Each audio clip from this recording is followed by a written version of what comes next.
cameras flashed so hard it felt like lightning. Someone yelled, "Gold digger," and another voice asked if I trapped a billionaire on purpose, and I tucked my twins behind me while pretending my throat wasn't closing, because the whole sidewalk suddenly knew my name, and not a single person knew my story. 5 months earlier, it was just rain on the windshield, and the kind of late shift where coffee tastes like pennies. The app pinged Paladin Hotel, passenger Harrison M., and I told myself it was a coincidence right up until a man in a gray suit slid into the back seat, shook water from his hair, said, "Good evening," in that calm voice I used to hear at 2 a.m., and my hands started shaking so hard I had to pull to the curb. I looked in the mirror, he leaned forward. He said my name like a prayer he didn't expect, answered. And yeah, that happened. I let him come up front because I needed to see if those eyes were really that blue or if memory had been kind, and he sat there dripping rain and regret and told me he had spent 5 years looking for me, not because he'd changed his mind about us, but because he never had a choice, his father. Preston had staged an emergency, yanked him overseas, cut his numbers, moved his apartment, ran an operation like I was a problem to be erased. And I wanted to call it a lie, but the details were too ugly to be convenient, and his voice kept breaking on the parts where he said my name. I said my own truth like a stone dropped in deep water. We have children, Harrison twins, and I watched the blood drain from his face as he touched his chest like his heart needed holding, and he asked to meet them, no rights claimed, no defense mounted. Just please, and I should have made him crawl, I know. But I thought of Aiden tracing the moon on our window, and Lily asking why her family pictures had a blank space, so I said, Saturday at 10, and told myself I could still shut the door if he failed the moment. He wasn't late, he brought sunflowers because he remembered they used to make me smile. He crouched to my kid's height and introduced himself. Softly asked for a hug only if they wanted one, and Aiden studied his face and said, "You have my eyes," which made something crack open in the room and let light in, and Lily asked if he knew how to braid, and he said, "Ach me," and meant it. You know what I mean? Not the performative kind, but the stick around and learn kind. We didn't become a fairy tale overnight. We became a calendar full of small choices. He put real child support on paper and set up college funds without a speech. I said yes to a safer place with a tiny backyard and a magnolia tree. He begged to get me a job, and I said no, gifts wrapped as careers. So he arranged a real interview at a different office where the director asked me how I handle chaos. And I said, I do bath time with twins after 12-hour shifts and still make it to preschool conferences with a smile. And she said, that's operations, and handed me a start date. My mom met him at her kitchen table and made him eat seconds while she stared him down and said, do not make my daughter carry this alone again. And he said, ma'am, I intend to carry more than my part. His mother met me with shaking hands and a sorry I wish mattered sooner. And I learned sometimes the apology you needed shows up in a voice you didn't expect, but still helps you breathe. We let Happy sneak back in through ordinary doors. Saturday pancakes, daycare art on the fridge, a thrifted dining table that wobbled until he fixed it with a folded coaster and a grin. And one evening by the lake when the wind smelled like rain, he told me he wanted us not because he felt guilty not to fix optics, but because this was the life he wanted. And I told him I was afraid, because when people disappear, it teaches your bones to flinch.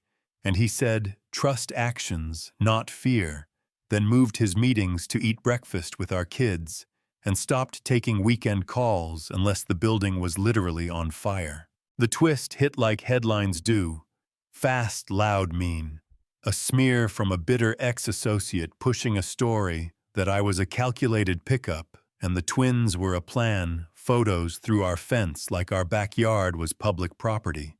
A tone that treated a woman who drove nights as suspicious by default, and I drove home with reporters jogging beside the car, shouting questions I would never answer on a sidewalk.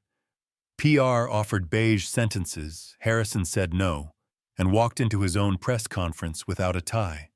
Told the whole ugly truth about his father's interference and the years he spent searching, said my name with respect, said I raised our children alone with grit and grace, said I didn't need his money, but he needed his family. And then he gave them the headline they wanted by saying, I'm going to marry her, and walking away before a single question could turn love into content. He came home pale and stubborn and asked me properly with no ring and both hands shaking, and I said yes in a kitchen that still smelled like grilled cheese because sometimes surviving makes you forget how to accept good things until the good thing looks you in the eye and refuses to leave. The smear folded under the weight of the truth, apologies, got posted at midnight because cowards prefer the dark. Strangers wrote to say they believed me, and life went back to being loud in the best ways. Lily practicing cartwheels in the hallway. Aiden cataloging dinosaur facts like a librarian. A golden puppy named Max, chewing the shoelaces of anyone who looked too serious. We didn't skip the work we did therapy because love isn't a magic trick and we fought small and cleaned up big. We placed boundaries with his family and mine. We practiced saying, I need help before the water reached the floor.